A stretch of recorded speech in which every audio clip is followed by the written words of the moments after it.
कोनो प्रेमिका प्रेमी से बहुत प्यार करत रही, लेकिन प्रेमिका तो शादी हो गई भैया, ससुराल में गई हो, वही जैसे फोन लगा के अपना प्रेमी से बात करे। का कहे बाबू?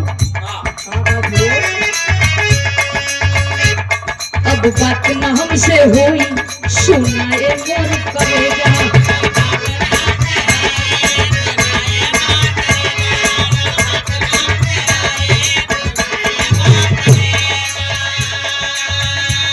देले बाड़ा तू जवन मोबाइल आके ले जा।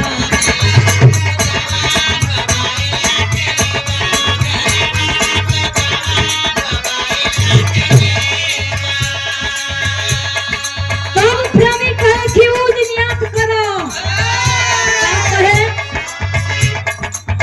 याद करो जहिया कुंवारी रहू।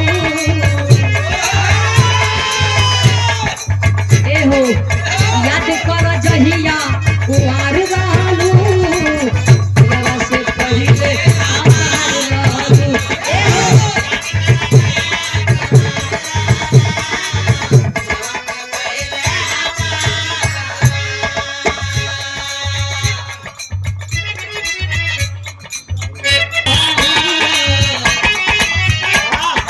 मिजाज लगा तो डोल गई हो एकदम।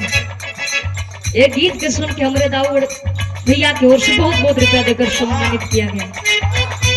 लड़का कहता याद कर जहिया कुंवार रहू, प्यावा से पहिले हमार रहू।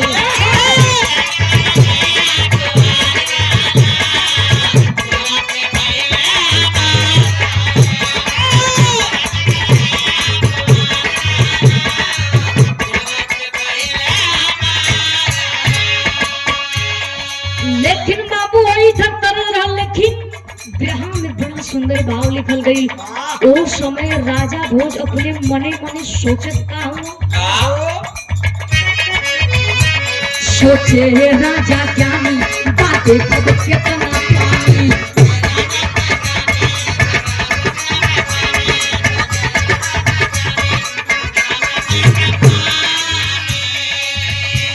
ये अहंकार में शानी ऐसा अभिमानी।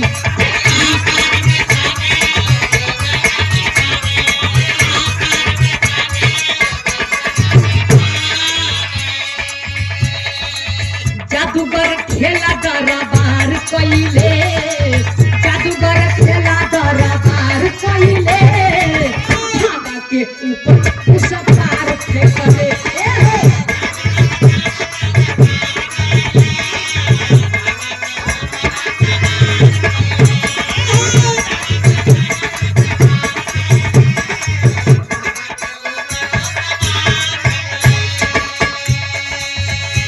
राजा भोज अंदर अंदर उनके घमंड बा,